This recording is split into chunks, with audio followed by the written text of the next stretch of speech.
پہلے ایک حدیث بیان کرتا ہوں، بخاری شریف کی حدیث ہے۔ اللہ کے رسول فرماتے ہیں بنی اسرائیل میں ایک عابد تھا اور اس کی عمر 400 سال سے پلس تھی، مگر اس نے عبادت کی 400 سال۔ کتنے سال؟ غور کر لو بھائی، یہ سب کے لیے تقریر ہے۔ پہلے جو بھی تقریر میں کرتا ہوں نا، خدا کی قسم کھا کے اوپر کہتا ہوں، میں تیرے لیے کر رہا ہوں، اپنے آپ کے لیے کرتا ہوں، اپنے لیے کرتا ہوں کہ پہلے میں عمل کر لوں پھر کوئی دوسرا اس پہ عمل کرے گا۔ آپ سمجھ رہے؟ اور یہ تقریب میں اپنے لیے کر رہا ہوں، اور جو سنے گا وہ اس کے لیے بھی ہے۔ میں یہ نہیں کہتا کہ میں اس میں مکمل ہوں، جو میں کہہ رہا ہوں نہیں، میں بھی لرننگ مومنٹ میں ہوں، میں بھی سیکھ ہی رہا ہوں۔ مومن روز سیکھتا ہے، کچھ نہ کچھ روز سیکھتا ہے۔ آپ سمجھ رہے میری بات کو؟ تو اللہ کے رسول فرماتے ہیں بنی اسرائیل میں عابد، عبادت کتنے سال کی اس نے؟ 400 سال عبادت۔ ارے یار کوئی ہمارے یہاں زیادہ لمبی عمر تو 80-90 سال عمر ہوتی ہے، وہ بھی بیماری کے بغیر، ورنہ تو آپ دیکھیں اس میں جوان زیادہ ہوں گے، بوڑھے کم ہوں گے۔ امام غزالی کہتے ہیں کسی محفل میں جب بوڑھوں کو کم دیکھو تو سجدہ کیا کرو، یا اللہ تیرا شکر ہے پروردگار۔ اس کی وجہ یہ ہے کہ کم ہی لوگ بڑھاپے تک پہنچ پاتے ہیں، اکثر درمیان میں انتقال کر جاتے ہیں۔ اچھا، اور موت عنقریب انسان جو ہے نا وہ مرنے والا ہے، تو اس نے عبادت کتنی لمبی کی؟ کتنی سال؟ حضور فرماتے ایک دن اس نے دعا مانگی، یا اللہ جب تو نے 400 سال کی عبادت کا موقع دے دیا تو پھر موت بھی سجدے میں عطا کر دے۔ تو وہ مرا بھی تو سجدے میں، کائے میں مرا، اور پھر وہ اللہ کی بارگاہ میں پہنچا تو رب نے فرمایا فرشتوں اسے میرے فضل سے بخش دو۔ تو کہنے لگا مولا اگر تو اپنے فضل سے بخشے گا تو پھر میری پروردگار پھر میری عبادت کا کیا ہوگا؟ بیچ میں بول گیا، اور بیچ میں بولنا نہیں چاہیے، وہ بول گیا نہیں چاہیے، بیچ میں بول گیا۔ اللہ نے پھر فرمایا فرشتوں اسے میری مہربانی سے بخش دو۔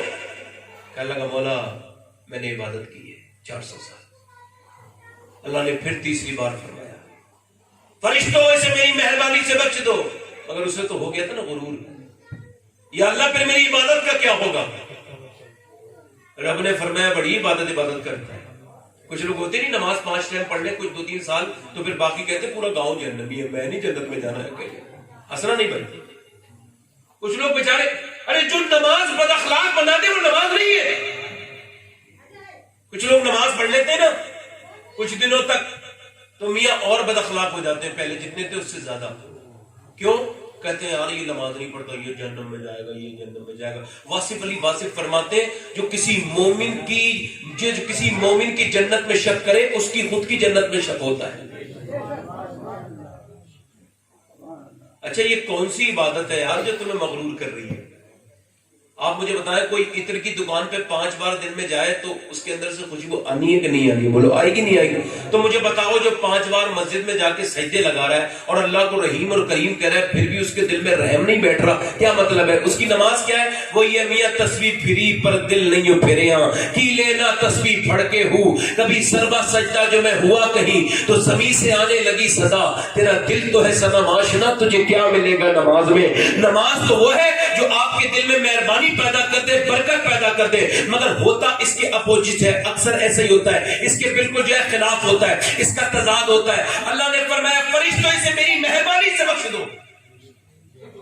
تو پھر اس نے تیسری بار بھی بولا مولا میری عبادت 400 سال کی ہے، دن میں روزے رکھے رات کو سجدے کیے، میرے مولا اگر تو رحمت سے بخش رہا ہے تو میری عبادت کا کیا مطلب ہے؟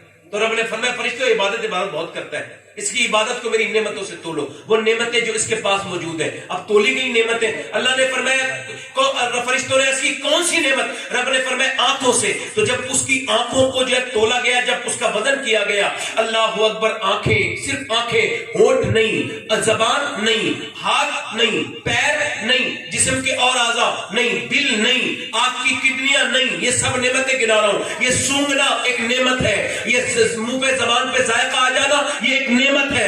اب دیکھیں صرف آنکھوں سے تولا گیا، کون سی آنکھیں؟ وہی آنکھیں جو اللہ نے کعبہ دیکھنے کے لیے دی تھی، جو روزہ رسول دیکھنے کے لیے دی تھی، وہی آنکھیں جو دی تھی ماں باپ کا چہرہ دیکھنے کے لیے، مگر رات کو اس پہ گندی تصویریں دیکھی، فیس بک پہ گندی تصویریں دیکھی اور رات بھر دیکھتا رہا انسان، اور دیکھ کے رات کو سو گیا، صبح کو اٹھا تو آنکھیں سلامت تھی تو سجدے میں گر جانا چاہیے تھا۔ یا اللہ مجھے معاف کر دے، میں نے رات بھر تیری نافرمانی کی، تیری نعمتوں کا غلط استعمال کیا، مگر میں اندھا نہیں ہوا. اے پروردگار مجھے معاف کر دے, تو مجھے دیکھ رہا تھا میرے رب, پھر بھی تو نے نعمت نہیں چھینی. آج کے بعد میں کبھی یہ گناہ نہیں کروں گا, اپنی آنکھوں کا غلط استعمال نہیں کروں گا. مگر انسان ایسا نہیں کرتا. اللہ کے رسول فرماتے, اللہ نے فرمایا تولو, جب تولا گیا تو اس کی آنکھوں کا وزن ہلکا ہو گیا, وہ بھاری ہو گیا اور اس کی عبادت ہلکی پڑ گئی. رب نے فرمایا اس کی تو عبادت آنکھوں پہ تل گئی, اب ایسا کرو اس کے پاس بچا کچھ بھی نہیں, اب اسے جہنم میں ڈال دو.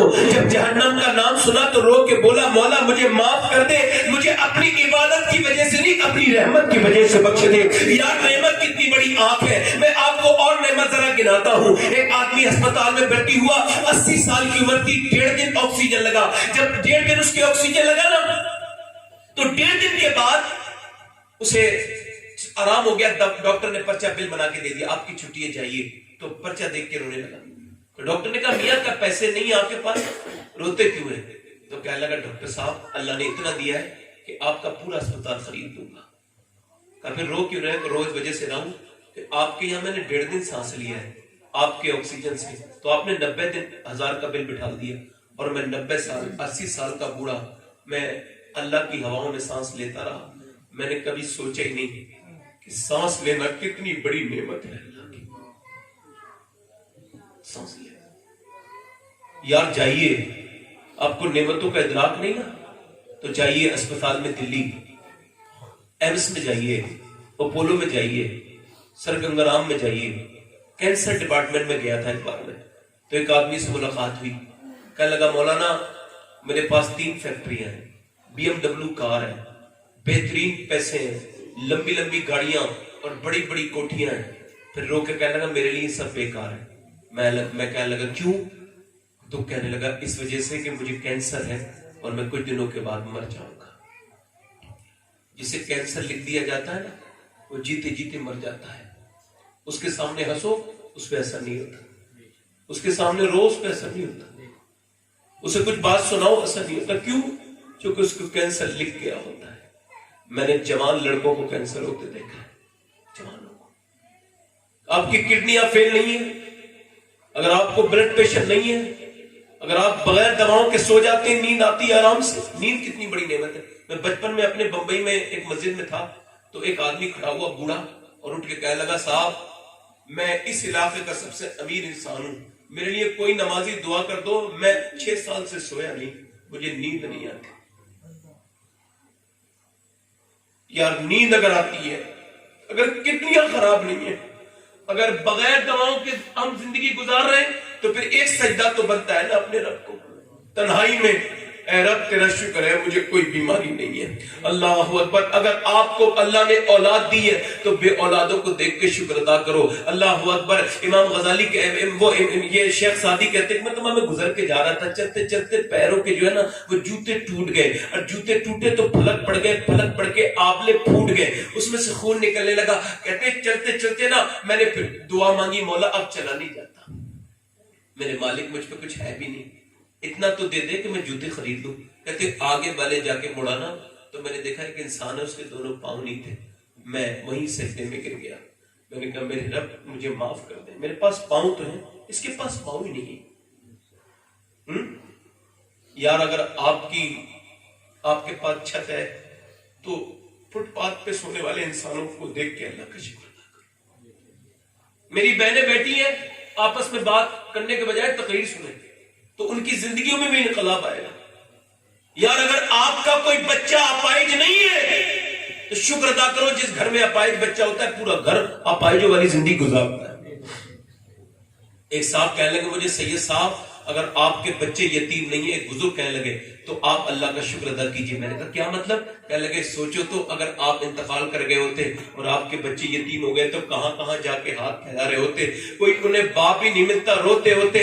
یار اللہ کا شکر ادا کرنا چاہیے. بچے اگر آپ کے بچے یتیم نہیں ہوئے تو کبھی بچوں کو گود میں لیں, اس کے سر پہ ہاتھ رکھیں اور کہیں یا اللہ تیرا شکر ہے کہ میں اپنے بچوں پہ بنا ہوا ہوں, میرے بچے یتیم نہیں.